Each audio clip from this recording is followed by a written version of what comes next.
Hello friends, welcome back to my channel Lalita Success Academy. आज की इस क्लास में हम पढ़ने वाले हैं यूपी टेट के एसएसटी के मोस्ट इम्पॉर्टेंट क्वेश्चंस जो बार बार परीक्षा में पूछे जा चुके हैं और आने वाले एग्जाम्स के लिए बेहद ज़रूरी हैं। तो चलिए शुरू करते हैं आज की क्लास एसएसटी के मोस्ट इम्पॉर्टेंट क्वेश्चंस के साथ। हमारा पहला प्रश्न है, सुदर्शन झील का निर्माण किस शासक के काल में हुआ था? ऑप्शन है अशोक, चंद्रगुप्त मौर्य, समुद्रगुप्त, बिंदुसार। इसका राइट आंसर होगा ऑप्शन बी, चंद्रगुप्त मौर्य। चंद्रगुप्त मौर्य ने सौराष्ट्र प्रांत में सुदर्शन झील का निर्माण करवाया था और इस समय अगर शासक की बात करें तो उस समय वहाँ का शासक पुष्यगुप्त था और इसकी जानकारी रुद्रदामन के जूनागढ़ अभिलेख से प्राप्त होती है और इसी अभिलेख से यह भी पता चलता है कि अशोक के समय में सुदर्शन झील का पुनर्निर्माण करवाया गया था। हमारा अगला प्रश्न है, अंतिम मौर्य शासक कौन था? ऑप्शन है बिंदुसार, चंद्रगुप्त मौर्य, देववर्मन, बृहद्रथ। इसका राइट आंसर होगा ऑप्शन डी, बृहद्रथ। मौर्य वंश का अंतिम शासक बृहद्रथ था। बृहद्रथ की हत्या इसी के सेनापति पुष्यमित्र शुंग द्वारा 185 ईसा पूर्व में कर दी गई थी और इसकी हत्या करने के बाद पुष्यमित्र शुंग ने शुंग वंश की स्थापना की थी। हमारा अगला प्रश्न है, संवैधानिक सरकार का अर्थ क्या है? संविधान की शर्तों के अनुसार सरकार, कानून के अनुसार सरकार, लोकतांत्रिक सरकार या फिर उपरोक्त सभी। इसका राइट आंसर होगा ऑप्शन डी, उपरोक्त सभी। लोकतांत्रिक व्यवस्था के तहत संवैधानिक शर्तों के अनुसार शासन व्यवस्था संवैधानिक सरकार कहलाती है। हमारा अगला प्रश्न है, आत्मीय सभा की स्थापना इनमें से किसने की थी?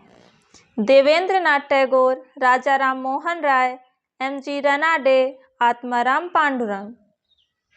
इसका राइट आंसर होगा ऑप्शन बी, राजा राम मोहन राय। राजा राम मोहन राय ने आत्मीय सभा की स्थापना 1815 ईस्वी में कलकत्ता में की थी। राजा राम मोहन राय को भारतीय पुनर्जागरण का अग्रदूत और आधुनिक भारत का जनक भी कहा जाता है। इन्होंने 1828 में ब्रह्म समाज की भी स्थापना की थी। हमारा अगला प्रश्न है, 1857 की क्रांति के समय भारत का गवर्नर जनरल कौन था? ऑप्शन है Lord Curzon, Lord Ripon, Lord Dufferin, Lord Canning. इसका राइट आंसर होगा ऑप्शन डी, लॉर्ड कैनिंग। इस क्रांति के परिणाम स्वरूप भारत में कंपनी का शासन समाप्त कर दिया गया तथा भारत का शासन ब्रिटिश क्राउन के हाथ में आ गया। ब्रिटिश प्रतिनिधि भारत में वायसराय के नाम से जाने गए और भारत का प्रथम वायसराय लॉर्ड कैनिंग को बनाया गया। अगला प्रश्न है, अखिल भारतीय राष्ट्रीय कांग्रेस की पहली बैठक कहाँ हुई थी? ऑप्शन है दिल्ली, मुंबई, नागपुर, कोलकाता। इसका राइट आंसर होगा ऑप्शन बी, मुंबई। अखिल भारतीय राष्ट्रीय कांग्रेस, इसका गठन 1885 में लॉर्ड डफरिन के काल में हुआ था। इसकी प्रथम बैठक 28 दिसंबर 1885 को मुंबई में की गई थी। इस अधिवेशन के प्रथम अध्यक्ष व्योमेश चंद्र बनर्जी को बनाया गया था। हमारा अगला प्रश्न है, महात्मा गांधी ने अपनी आत्मकथा किस भाषा में लिखी? ऑप्शन है हिंदी, मराठी, गुजराती, अंग्रेजी। इसका राइट आंसर होगा ऑप्शन सी, गुजराती। महात्मा गांधी ने अपनी आत्मकथा मूल रूप से गुजराती भाषा में लिखी थी। इनकी आत्मकथा का नाम है माई एक्सपेरिमेंट विथ ट्रूथ। इसका हिंदी रूपांतरण है सत्य के साथ मेरे प्रयोग। इनकी आत्मकथा का अंग्रेजी में अनुवाद की बात करें तो अंग्रेजी में अनुवाद करने वाले महादेव देसाई थे। अगला प्रश्न है, निम्नलिखित में से किसको भारत में राज्य का पहला नागरिक कहा जाता है? ऑप्शन है उच्च न्यायालय के मुख्य न्यायाधीश, गृह मंत्री, राज्यपाल, मुख्यमंत्री। इसका राइट आंसर होगा ऑप्शन सी, राज्यपाल। राज्यपाल को भारत में राज्य का पहला नागरिक कहा जाता है। हमारा अगला प्रश्न है, निम्न में से कौन सा अपर्दन स्थल रूप है? हिमोड़, छत्रकशिला, लोएस, डेल्टा। इसका राइट आंसर होगा ऑप्शन बी, छत्रकशिला। अगला प्रश्न है, रक्षक मेखला किसकी एक विधि है? जल संरक्षण, मृदा निर्माण, बागानी मृदा संरक्षण। इसका राइट आंसर होगा ऑप्शन डी, मृदा संरक्षण। रक्षक मेखला मृदा संरक्षण की एक विधि है। तटीय प्रदेशों में और शुष्क प्रदेशों में पवन गति को रोकने के लिए वृक्ष कतारों में लगाए जाते हैं ताकि मृदा आवरण को बचाया जा सके। अगला प्रश्न है, घाटी की गहराई का सामान्यतः कारण होता है? अपघर्षण, अपर्दन, संक्षारण, संकर्षण। इसका राइट आंसर होगा ऑप्शन बी, अपर्दन। अगला प्रश्न है, किसी नदी और उसके सहायकों द्वारा अपवाह क्षेत्र को क्या कहते हैं? नदी घाटी, नहर, बांध, जलडमरू। इसका राइट आंसर होगा ऑप्शन ए, नदी घाटी। हमारा अगला प्रश्न है, सती प्रथा व्यवस्था का विरोध सर्वप्रथम किसने किया था? महात्मा गांधी, राजा Ram Mohan Roy, Akbar, Lord William Bentinck. इसका राइट आंसर होगा ऑप्शन सी, अकबर।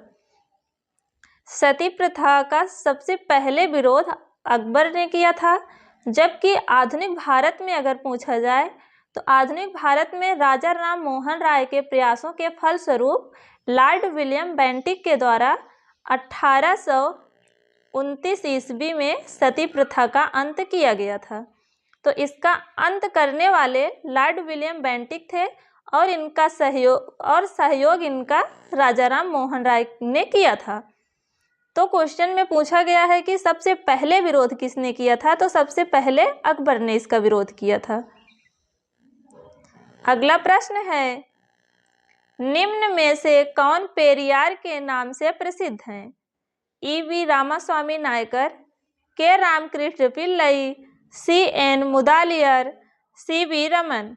इसका राइट आंसर होगा ऑप्शन ए, ईवी रामास्वामी नायकर। ईवी रामास्वामी नायकर को पेरियार के नाम से भी जाना जाता है। यह दक्षिण भारत के प्रसिद्ध स्वतंत्रता संग्राम सेनानी तथा समाज सुधारक थे। इन्होंने आत्मसम्मान आंदोलन प्रारंभ किया तथा जस्टिस पार्टी का भी गठन किया था। अगला प्रश्न है, आर्य समाज की स्थापना किसने की थी? स्वामी दयानंद सरस्वती, शंकराचार्य, स्वामी विवेकानंद, राजा राम मोहन राय। इसका राइट आंसर होगा ऑप्शन ए, स्वामी दयानंद सरस्वती। आर्य समाज की स्थापना स्वामी दयानंद सरस्वती ने 1875 में मुंबई में की थी। इनका एक प्रसिद्ध नारा है, वेदों की ओर लौटो। राजा राम मोहन राय की बात करें तो इन्होंने ब्रह्म समाज की स्थापना की थी। अगला प्रश्न है, मुख्यमंत्री का चुनाव कैसे होता है? चुनाव में बहुमत प्राप्त करने वाली पार्टी के अध्यक्ष द्वारा, चुनाव में बहुमत प्राप्त करने वाली पार्टी के विधायकों द्वारा, प्रधानमंत्री के सुझाव पर भारत के राष्ट्रपति द्वारा गवर्नर की संस्तुति पर भारत के राष्ट्रपति द्वारा। इसका राइट आंसर होगा ऑप्शन बी, मुख्यमंत्री का चुनाव में बहुमत प्राप्त करने वाली पार्टी के विधायकों द्वारा किया जाता है। हमारा अगला प्रश्न है, निम्नलिखित में से कौन सी मिट्टी कपास उत्पादन के लिए सर्वाधिक उपयुक्त है? जलोढ़ मिट्टी, लाल मिट्टी, काली मिट्टी, लैटेराइट मिट्टी। इसका राइट आंसर होगा ऑप्शन सी, काली मिट्टी। कपास उत्पादन के लिए काली मिट्टी सर्वाधिक उपयुक्त होती है। हमारा अगला प्रश्न है, रिलायंस इंडस्ट्रीज किस प्रकार का क्षेत्र है? सार्वजनिक क्षेत्र, निजी क्षेत्र, संयुक्त क्षेत्र, स्वामित्व क्षेत्र। इसका राइट आंसर होगा ऑप्शन बी, निजी क्षेत्र। हमारा अगला प्रश्न है, विदेशी मामले, बैंकिंग, संचार और मुद्रा किसके अंतर्गत आते हैं? संघ सूची, राज्य सूची, समवर्ती सूची, ये सभी। इसका राइट आंसर होगा ऑप्शन ए, संघ सूची। ये सभी संघ सूची के अंतर्गत आते हैं। हमारा अगला प्रश्न है, निम्नलिखित में से किससे इस्पात नगरी कहा जाता है? भिलाई, बोकारो, जमशेदपुर, राउरकेला। इसका राइट आंसर होगा ऑप्शन सी, जमशेदपुर। जमशेदपुर को इस्पात नगरी कहा जाता है। तो दोस्तों, आज की वीडियो में हमने कुल एसएसटी के टॉप 20 क्वेश्चंस की बात की है। उम्मीद करते हैं कि आपको यह वीडियो पसंद आया होगा। यदि वीडियो पसंद आया हो तो वीडियो को लाइक करें, कमेंट करें एंड चैनल को सब्सक्राइब करना ना भूलें। मिलते हैं नेक्स्ट वीडियो में, तब तक के लिए धन्यवाद।